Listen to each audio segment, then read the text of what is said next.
22-year-old girl Gabby Petito went with her boyfriend Brian Laundrie on a trip to America and disappeared. Sometime later, her body was found in the forest, and a few days later her boyfriend disappeared. This story attracted enormous public attention. In just a week, more than 1 million people subscribed to the victim's Instagram. Netizens are analyzing her every step before her disappearance and trying to figure out where her boyfriend went. Probably, the story of the disappearance and death of 22-year-old New York traveler Gabby Petito that shocked America will never reveal all the secrets. According to the FBI, at the end of 2020, almost 90,000 cases of missing people were actively being investigated in the United States. But only this story became a real information bomb. Her fuse was lit on July 2, when 22-year-old New York native Gabby Petito and her 23-year-old boyfriend, Brian Laundrie, set off on a cross-American road trip. It began in the east at Blue Point, and was to end a few months later in the west of the country. The young people were heading to world-famous national parks that they wanted to explore. They traveled in a white Ford Transit van, which they had converted into a mini home on wheels. He became a silent witness to further tragic events and important evidence. Gabby met Brian at Bayport High School, where they both attended. After the start of the relationship, a girl from a large family moved to live with her boyfriend and his parents in Florida. A year before leaving on the fateful trip, Petito shared with the entire internet that her lover asked her to get married, and she happily agreed. Gabrielle could not live without social networks, and last summer she began writing posts about the places she saw almost every day. Brian did the same thing. Everything was like fashionable travel bloggers, cheerful pictures against the backdrop of beautiful landscapes, and the same comments. Only Gabby always wrote briefly, unlike Brian, which was later very useful for armchair researchers of this tragedy. The first problems came to light when police received an anonymous tip from a tourist who witnessed a conflict between Petito and Laundrie in Utah. He told police about a possible act of domestic violence, to which they responded by arriving at the scene on August 12. Among the many photographic and video evidence of this drama are videos taken by police body cameras that day, where they interview young people. The travelers admitted to a major quarrel with assault. The girl had her boyfriend, and he grabbed her face and pushed her.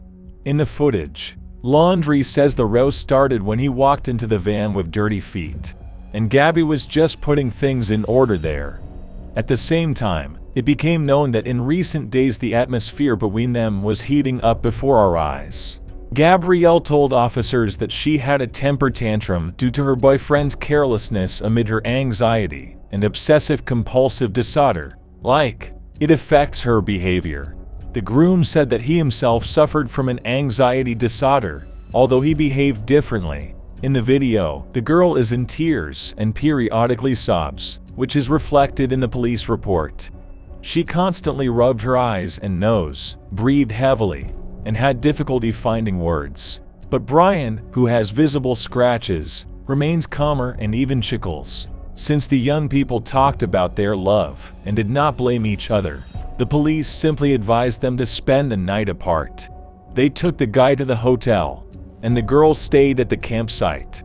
Then this caused a whole wave of discontent on social networks. They say the victim was not protected from the aggressor. Many decided that the people in uniform were on the groom's side. One of them noted in the video that he was also married and understood the guy. Petito last spoke to her parents on August 21. A couple of days later, he and Laundrie checked into one of the hotels in the capital of Utah. How long she lived after that is a mystery. Although on the 26th, another post about the trip appeared on Gabby's Instagram, and on the 27th and 30th, her family received text messages from her phone. The authorship of these messages raised doubts among the parents. In any case, on September 1, Laundrie returned to his parents alone and became quiet. He did not contact the police or Petito's family. On September 10, Gabby's father Joe Petito, having learned that Brian had appeared at home, came to the city of Northport and very persistently, but unsuccessfully, tried to find out from him about the fate of his daughter. So persistently that Brian's parents, fearful for their son, called the police. On September 11, Petito's parents filed a statement about the girl's disappearance. They also turned to the public for help and reported at a press conference that their daughter had never gone missing before. "We communicated at least 3 times a week, called each other, texted, often talked on FaceTime," said Gabby's mother. "And it was like that throughout the entire trip. When there was no news from her for a couple of days, I initially decided that she was somewhere out of reach. On the 8th or 9th day, I began to get very worried. On the day Gabby was reported missing, the police came to Brian. They saw a white Ford van at his home, which he returned in. Only at that moment the American police had no compelling reason to suspect a crime. The girl was simply considered missing, and Brian was a person of interest in this regard. But the police's attempt to talk to him about the fate of the bride failed. The family decided to communicate only through their lawyer Stephen Bertolino. He released Laundrie's statement to the press. This is an incredibly difficult time for both the Petito family and the Laundrie family. We understand that a search is underway for Miss Petito in the Grand Teton National Park area of Wyoming. On behalf of the Laundrie family, we hope that the search operation will be successful and that Miss Petito will soon be with her family. On the advice of legal counsel, the Laundrie family will remain in the background during this period and will not make any further comments." The lawyer explained that Brian was simply exercising his legal right to remain silent for his own good. He recalled the phrase known to everyone from American films, "Any word you say can be used against you." According to Bertolino's lawyer, in such cases, investigators always focus on the partner of the missing person, even if he has nothing to do with it. The girl's family could only beg Brian to break the silence. They tried to reach him in a statement released through the media on September 14. Brian claims he wants to be in the background while we search for Gabby in the wilds of Grand Teton and Yellowstone National Parks.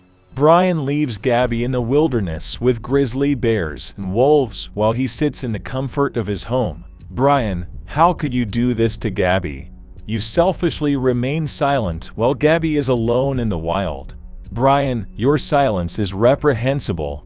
We beg you to make the right decision and help us bring Gabby home. Brian, whatever happened in Wyoming, it already happened. But you can control what is happening now.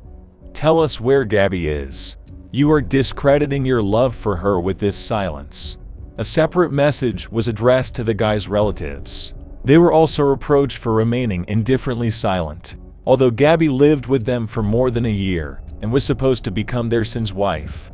The girl's family expressed confidence that Laundrie's family was hiding her whereabouts.